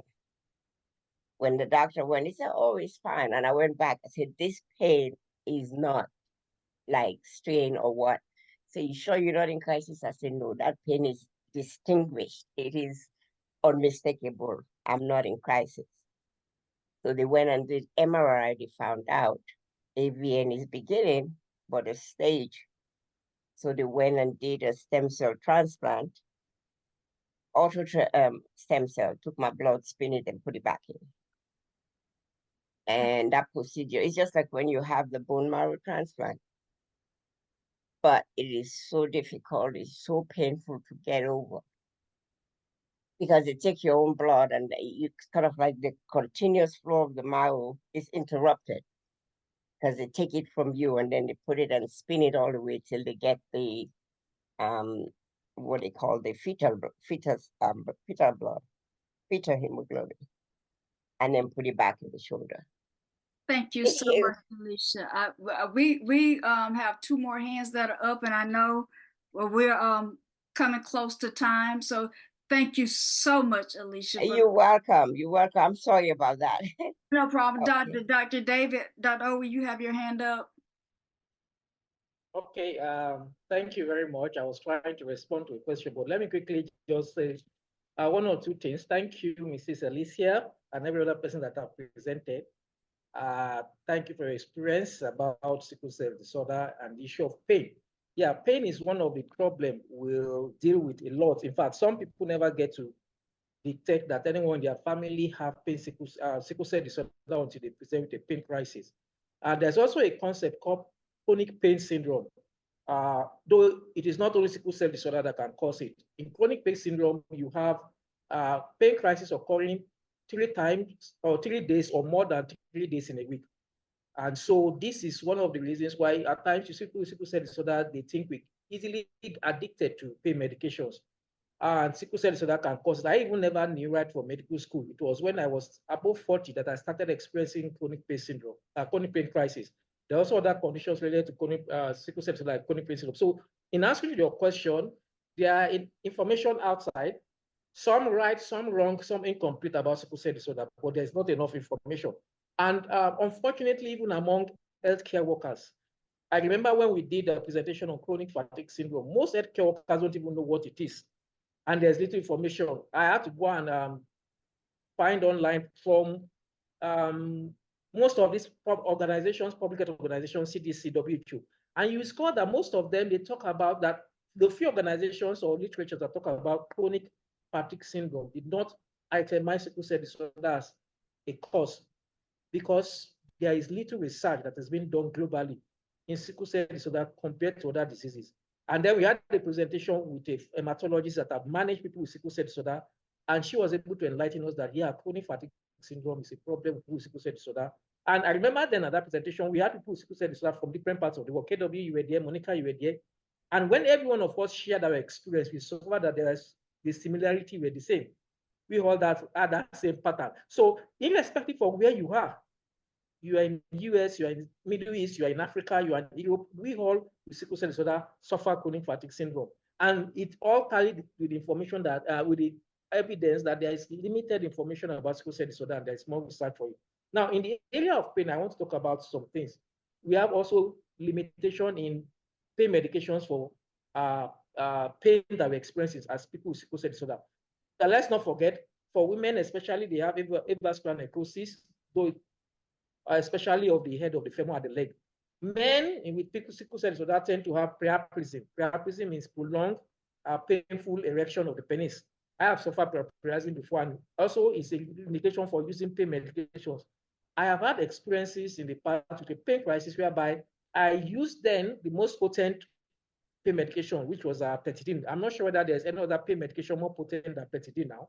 It's an opioid medication. And during that period, I had a pain crisis. Thank God, I got a pack of the medication from the hospital I was working there in Nigeria, and I stored it at home, not knowing that I was going to be having a pain crisis that would exhaust all the pack. So in that pack, it was 8 ampoules, and each ampoule contained 100 milligrams. When I had that crisis, that was like 2010. It started on, I think, a few days to Christmas Day, December, and then it ended January. During that crisis, I had to use 100 milligrams. That is 1 ampoule 8 hourly, and the crisis did not stop. The only thing that happened is that because it also has a sedative effect, it makes you sleep. It will make me sleep for 2-3 hours. Once I wake up again, the pain persists. And so till I exhausted all the medication, and the crisis lasted for 2 weeks. So if we could have a kind of scenario like that the most potent pain medication cannot resolve our pain crisis, what other options do we have? And that's why I will support what Sister Kemi has said and many other people. We have to look for options every other places. Because even if medication, if we see ways to improve our life and reduce the frequency of pain and severity of pain, I think we should embrace it, because it seems the medical community is not listening to us as they should. And as the last speaker, Mr. Alicia, said, even among health workers, I remember the time I presented at the hospital, and with migraine-like headache. Now, chronic fatigue syndrome that occurs in sickle cell, so that part of the symptoms is migraine-like headache, whereby you could have to one part of the head or the other. And so this lasted for 72 hours. And when I presented the hospital, the doctor that saw me was telling me, okay, I'm going to place you on paracetamol infusion. I told him I've used tramadol. I've even used above the daily limit of tramadol, and that it did not work. And he said, that's going to, and I told him, what about intravenous fluid? And he said, no, that I should know I don't need intravenous fluid. I was surprised. A medical doctor telling me that somebody with a pain crisis with sickle cell disorder does not need intravenous fluid. So that makes you understand that even among healthcare workers, there's shortage of knowledge, information about how to manage sickle cell disorder. And so what other therapies or what other approach can we use to manage the pain we suffer apart from medication? Diet, if our diet can improve our health and reduce the frequency, it's okay. I've also, physiotherapy also helps, massage therapy. Recently, when I was in Nigeria, I was introduced to another form of massage therapy called aromatherapy. And I'm trying to explore many options. And I think it's very important we explore that. So that's on the pain medication. Now, the other aspect I want to also use to inform people about sickle cell disorder is about, most of the time, my own experience. Now, while I was growing up, I was not on any medication. I refused to be on medication. The only time I get to be on medication, even as simple as folic acid, was whenever I have a crisis. And after the crisis of a few days, I stop it. Now, when I reflect back, I tell myself, maybe because I was not on any of those medications, I refuse to use any of those medications. That's why I'm coming up with a lot of complications of sickle cell. And so I use that to advise people. Please, even as simple as folic acid, if you have a child, if you have a cousin, you have somebody with sickle cell disorder, let them be on their medication. As they're exploring other ways or avenues of taking care of sickle cell, diet and the rest is important. But please, if they can afford it, thank God for Trinidad and Tobago, where you have free access to the hydroxyurea. No matter how, if they can make it available for pediatric age, let the children be on medication. They don't even have to be having crisis. let them just be on medication because it reduces the amount of the sickle hemoglobin. And once the amount of sickle hemoglobin is reduced, the complications that come from it is also reduced. Folic acid, as little as it sits and as cheap as it may be in some places, helps you to produce red blood cells. As Sister Kim has informed us, amino acid production is a vitamin called vitamin B6, and then it helps to produce red blood cells.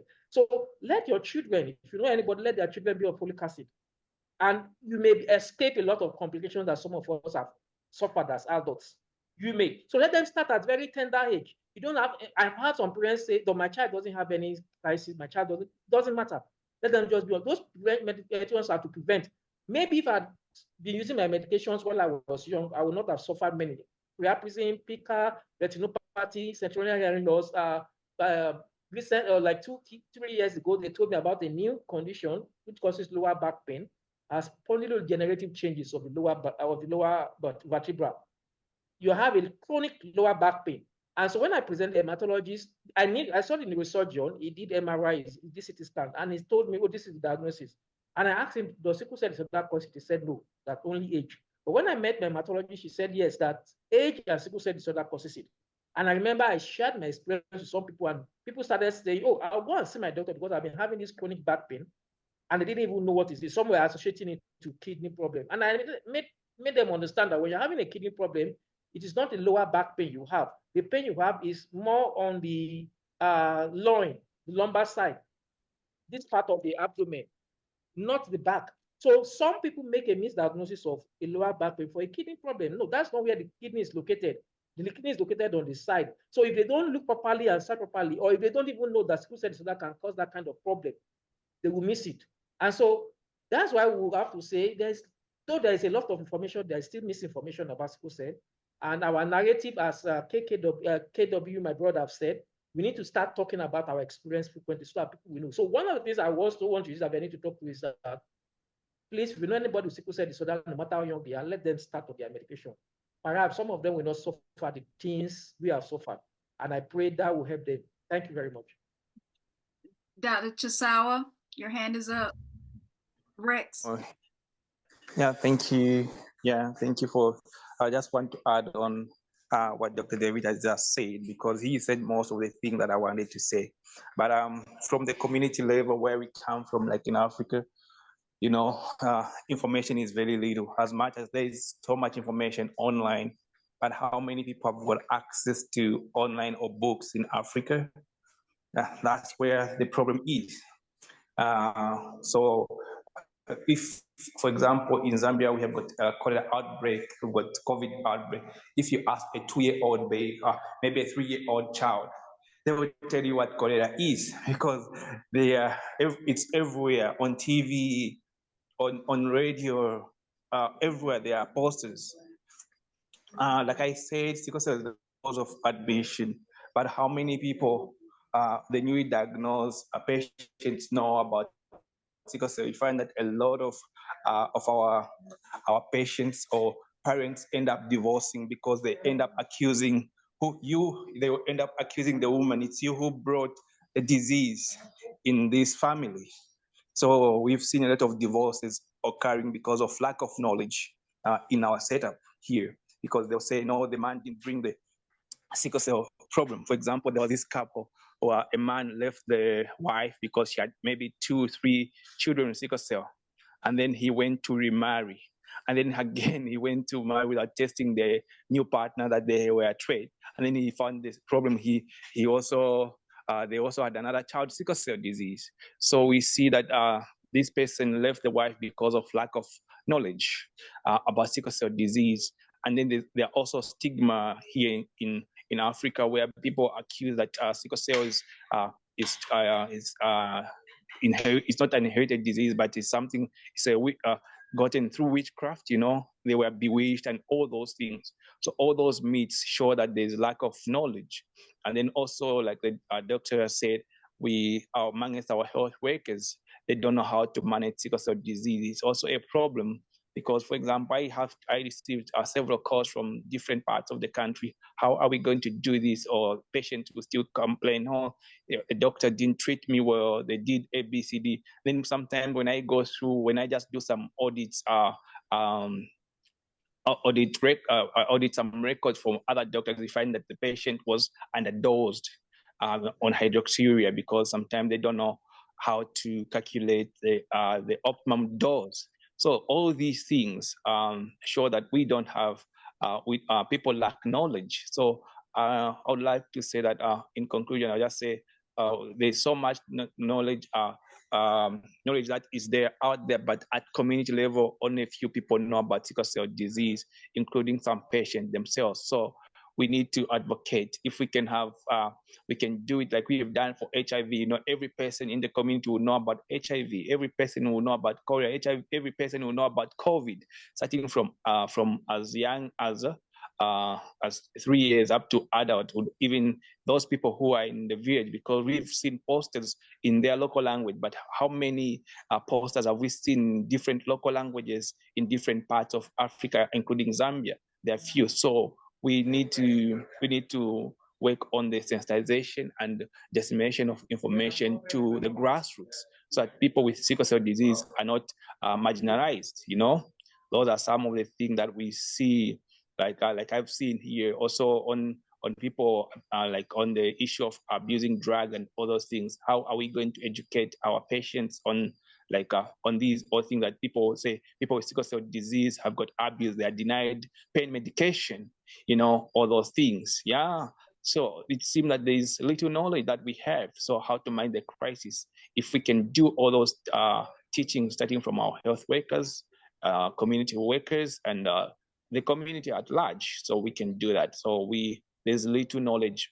For me, from my perspective, I would say there's lack of knowledge at community level, even when there are so many people who are educated, even amongst the educated ones. If I ask them what is sickle cell, they don't know.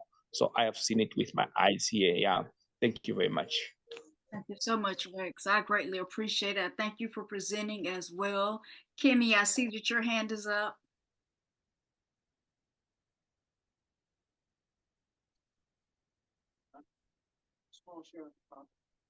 Can you hear me, Kimmy? Can you hear us?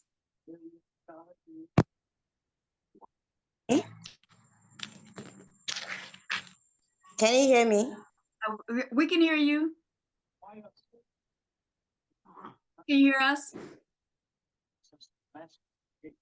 Can you hear us, Kimmy? Can you hear me? Yes, I can hear you, Kimmy. Yes, yes. Okay, so what I want to say is that there is so much things about sickle cell that are not documented. Like a lot of our experience, even our triggers, they are not documented. So we have little information. I need the right information, because we have a lot of wrong information outside there, a lot of misconceptions, a lot of every other ones that people want to know, especially when you're in Africa, when you're in Nigeria, people can tell you 1,000 things that are not right about sickle cell. But the right one, the right information are very little, especially when it comes to management, when it even comes to symptoms or complications associated with sickle cell. So except now that we have people that are just opening up about our experiences, because sometimes when you talk to your doctor and you're asking, the first time I read about organ damage, and I was asking my doctor, do you know what can I do to prevent? The doctor like, no. Sickle cell doesn't cause anything, organ damage. No. All what you just have to be bothered is the crisis. And a few years later, sickle cell causes end organ damage. And you just have to know that this thing happened. So even a lot of our general doctors, when you are in pain, they don't even know how to manage your crisis, not to talk about other complications. There is this case that happened in my community. I think it was about 2 months ago. So there was this child that kept having a particular pain on the hand. So the pain was there. And I was trying to educate the parent that this pain, not all pain are sickle cell crisis pain. So they should go to a teaching hospital so that they can diagnose the child better. After a while, the child called me and said, oh, this is exactly what I said. No, go back to your doctor. I think this is another complication of sickle cell. It's looking like an osteomyelitis. So I need you to go to a doctor so that they can confirm, because the symptoms we are presenting is something like this. So the parent didn't believe it because they are talking to a general practitioner that kept telling them that it's just crisis. Don't mind that, it's just crisis. This is not, there's nothing big about it. Until the same child went to a teaching hospital from school, and then the child was diagnosed for chronic osteomyelitis. And now they have to prepare the child for surgery.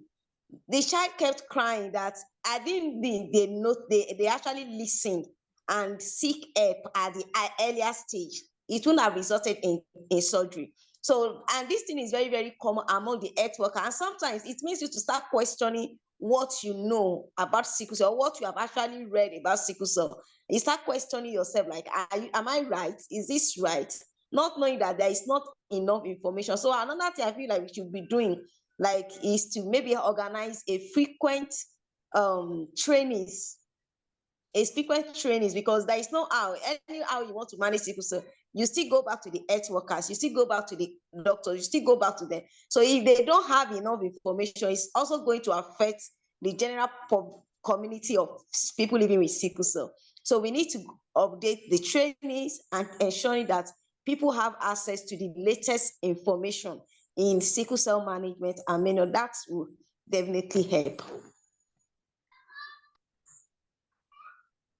I think that's a big thing too, Kimmy, that is rarely talked about, and that is the management of sickle cell. You have a lot of people that are doing a lot of different things. You have a lot of people that are looking for the quick cure for sickle cell, but what do you do until that time, till they actually find a cure or a universal? People are looking for a universal cure. And sometimes even with the cure, the cure that the two cures that genetic therapies they have now is $6 million and $7 million. What patient have $6 million or $7 million for this treatment option? So I think a big thing, especially with the older patients, I think they're managing well. And I think that's a project that an organization is working on right now. I can't remember which organization that is working on that. And I think it's very, very important, because that's another thing that you'll see that is a topic of conversation. You have more pediatric patients going to the emergency room more than you do adult patients. That I was at a conference when that was one of the #1 topics.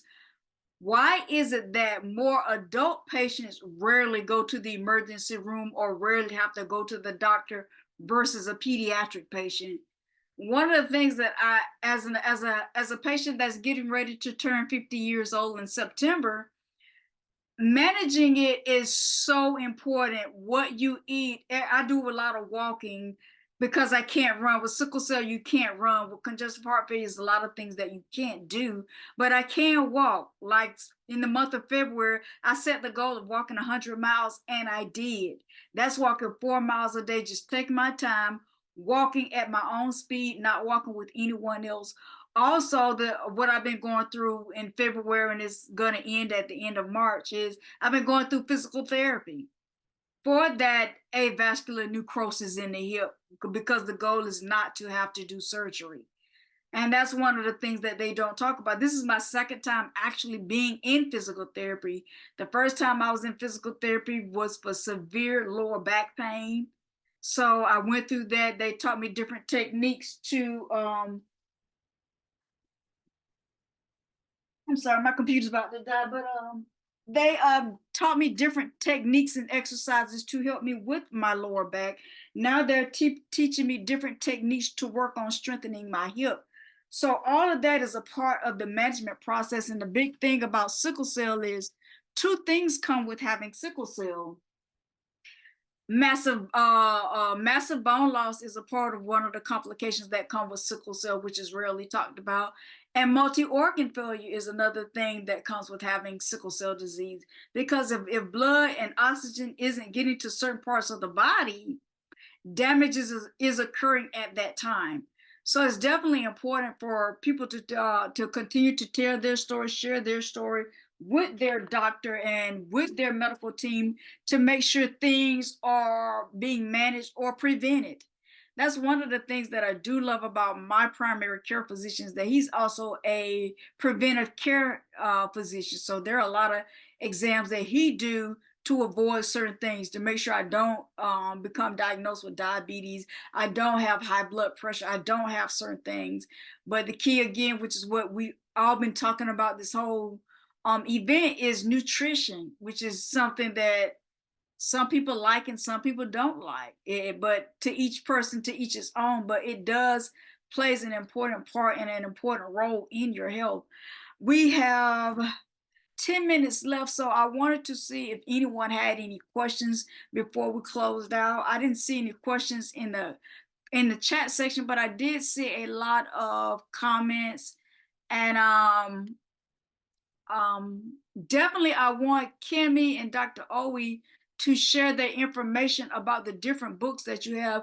So if someone wanted to purchase your book, I already have the Sickle Cell Diet by Kim, and I do have one of Dr. Owe's book, but I want them to share their information for those of you who want more of Kimmy, who want more information about the Sickle Cell Diet. So Dr. David Owe and Kimmy, make sure you share your information of how people can order or purchase your book. I just want to say something really quickly, Monica, if I can. Okay. Yeah. All right. So we talked about Camille spoke about the need for protein, and I've had the experience where my body was demanding more protein and calories. Okay. So that really resonated, and I believe you mentioned carbs as well. So someone like you who's talking about this and probably now experiencing it, and probably can expand your reach in our community, can again give options until we can all have access to the $1 million medicines or the cheaper ones. I'm going to put some points in the chat just to consider, and I'll say really quickly, then I'll be quiet. Avian can happen in your face, not just your joints, any bone actually, and if it happens in the face, it can cause migraine headaches. This was written out of a study in Jamaica. Jamaica is a research-rich island here in the Caribbean for sickle cell disease.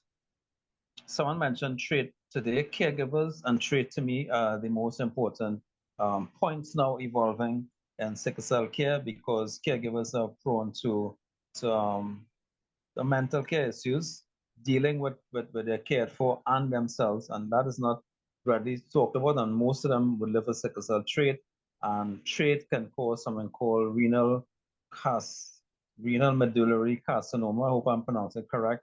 It's almost unique to sickle cell trait.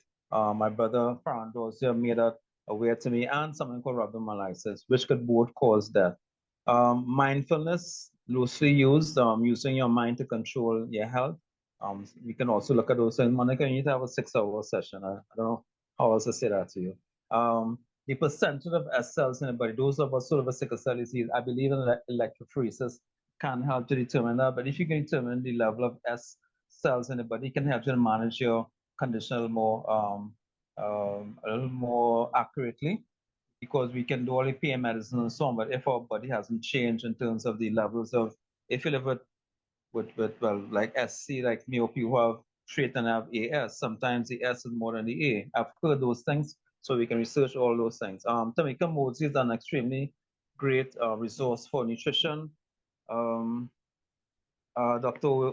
Oe, thanks for letting me know back pain doesn't always have to cause kidney option. If I was worried, I'm having some back pains now, so thanks for telling me that. End organ damage, let me slow down with this. End organ damage leading to sudden death is a real thing in sickle cell disease. I'm sure everyone who's sitting here knows that. Please, when people discount it, take your time and say it to them. You don't have to have the proof, but it's happened. And Trinidad and Tobago, we've had a couple of people who've had their demise the last couple of years. One husband called and said, you know, my wife gone, boy. So I thought she went to the grocery. He said, no, she died. And he's an emergency care technician. He was taking care of her. Over the years, each time you get a major crisis or not handled properly, damage happens. And then one day the body says, I'm gone, goodbye. So sudden death is a real thing. That's it. And I mean, there's a lot more I can share my experience. So when Monica does part 2, I'll share some more. I'll put the rest of points in the chat. Thank you, Monica. You're welcome. One of the things that I do want to announce in the last 5 minutes, there are three announcements that I do have. The first announcement is on March the 21st. I am what the Sickle Cell Disease Association calls a Power Echo trainer. I am a Power Echo trainer. I am doing a 3-part series. The first is on March the 21st from 12 a.m. to 1 p.m. And you have to register on Zoom. I will send that link out to everyone. I will talk about what do you do as a community health worker or a patient advocate when your patient doesn't have access to internet. So how do you treat that? How do you treat your patients or how do you treat your team if they have no access to internet? That's one of the presentations that I'm going to do on March the 21st. It is going to be on Zoom, and you do have to go through SCDAA to register for that event. The second thing that I want to do is also save the date for August the 10th from 11 a.m. to 1 p.m. Another event I do is called Let's Game Plan for Sickle Cell, because football season is coming up.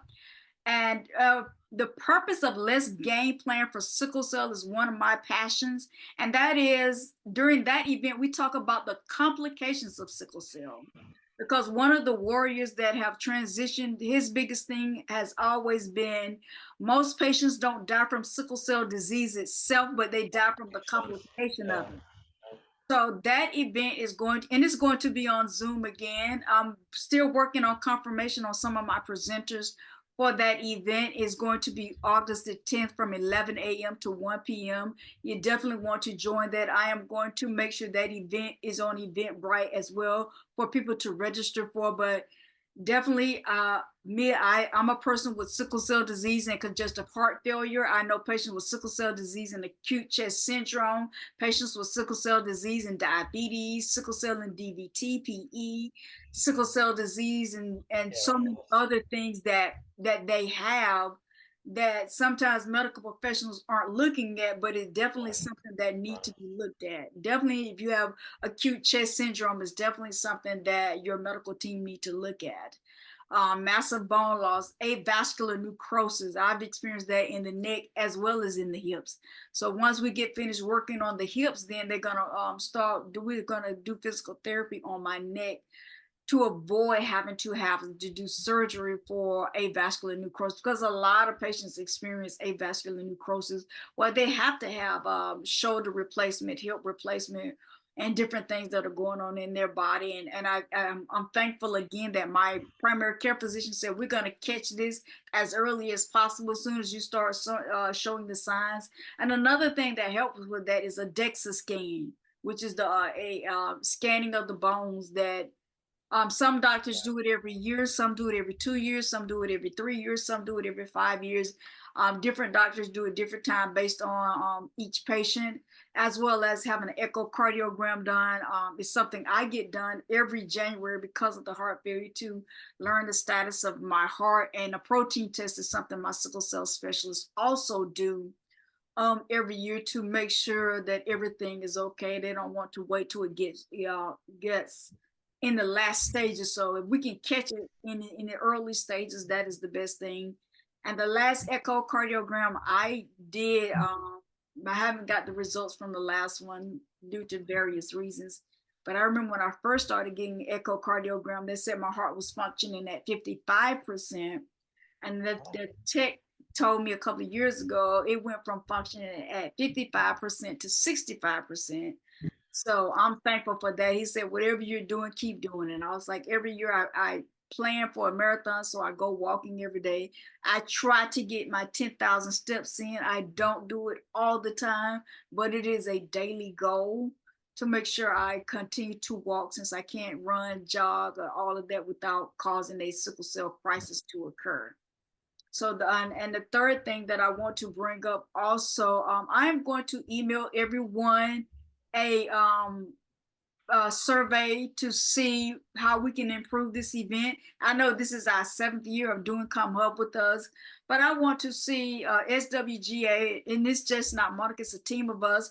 We want to see what we can do to make this event better for next year. So we're always looking for ways to improve what we're doing and take it to that next level. Because next year, it'll be our 8th year of having Come Up With Us. And I know this is the #1 event that we are known for, Come Up With Us. And it is a great event. And I'm going to try not to go over time. And actually, we are on time. Again, I want to say thank you all of my presenters, all of the guests, all of the attendees.